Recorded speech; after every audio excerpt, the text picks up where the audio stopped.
Meet the 6FT3 in trans French basketball star who wants to join the WNBA and could prove Sophie Cunningham right.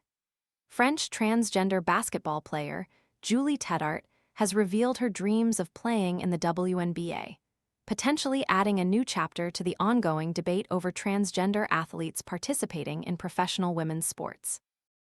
The 34-year-old center recently finished a dominant 2025-26 campaign for her team in Monaco, leading France's second-tier Ligue 2 in both scoring and rebounding. Tetart averaged 21 points and 20 rebounds per game, including a record-breaking performance in March, where she posted 21 points and 30 rebounds in one game. Despite her individual dominance on the court, Tetart's stellar statistical season drew mixed reactions in France. Wet boots ruining your mornings? This silent, fanless dryer gently dries boots, shoes, and gloves overnight while helping reduce damp odors, so your gear is ready when you are. Want to get the best verified deal and see full details? Visit grabdeal.us/4 right now. Media and fan uproar ensued after she was bypassed for League 2 MVP honors, though she was ultimately recognized as Player of the Year, Defensive Player of the Year, and Domestic Player of the Year. Tetart, who publicly came out as trans in October 2021, admitted that playing in the WNBA remains a lifelong aspiration, though she acknowledged significant hurdles to making that dream a reality.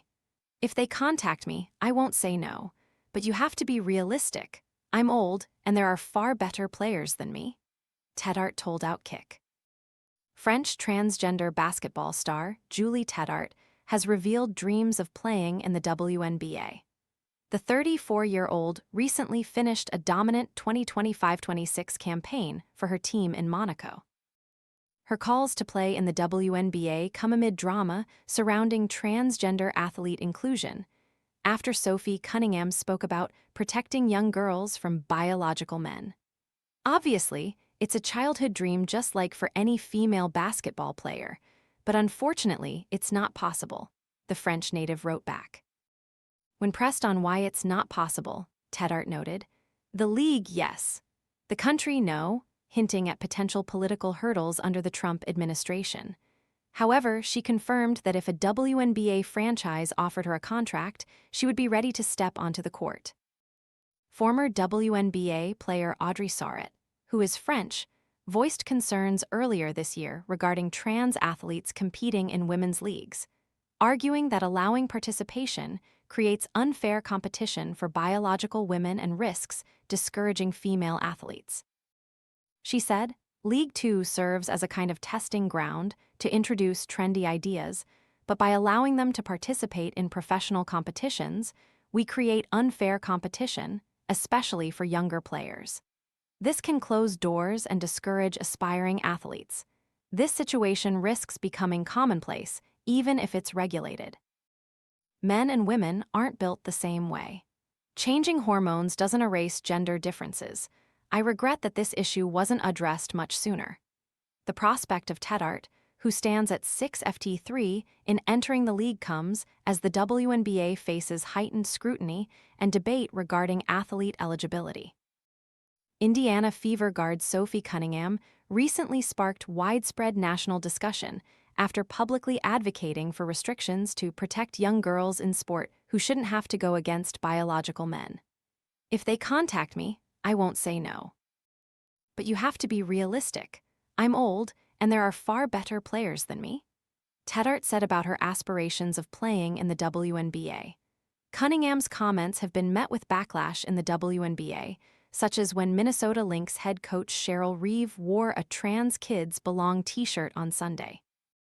When asked to respond directly to Cunningham's stance on transgender participation in women's athletics, Tetart offered a brief reply. "Aucun," translating to none. Cunningham's comments have sparked fierce debate in recent weeks, and on Sunday, Minnesota Lynx coach Cheryl Reeve made her feelings on the topic extremely clear, after opting to wear a Trans Kids Belong t-shirt on the sidelines in Minneapolis. In recent weeks, fans have been left divided by Cunningham's comments. While some have cheered her on the court, others have booed. And while some have brought signs praising her, Others brought signs to criticize her remarks. Back in 2022, Indiana Fever star Cunningham faced heavy backlash after sharing a post from CBS Sports host Josh Pate regarding the controversy surrounding former Penn transgender swimmer Leah Thomas and their inclusion on the women's team. Pate's post read, "Female collegiate athletes deserve so much better than this." Cunningham was forced to release a statement over the matter, at the time saying that she stands with athletes, but calling for fair competition in events. In a recent interview with ESPN, Cunningham spoke about the backlash and doubled down on her remarks, saying, "I got a lot of negative feedback about me hating trans. And I'm like, I never once said that. I think that I am here to extend love, but I also think with that love is truth, being honest. And I want to protect young girls in a locker room or young girls in sport who shouldn't have to go against biological men."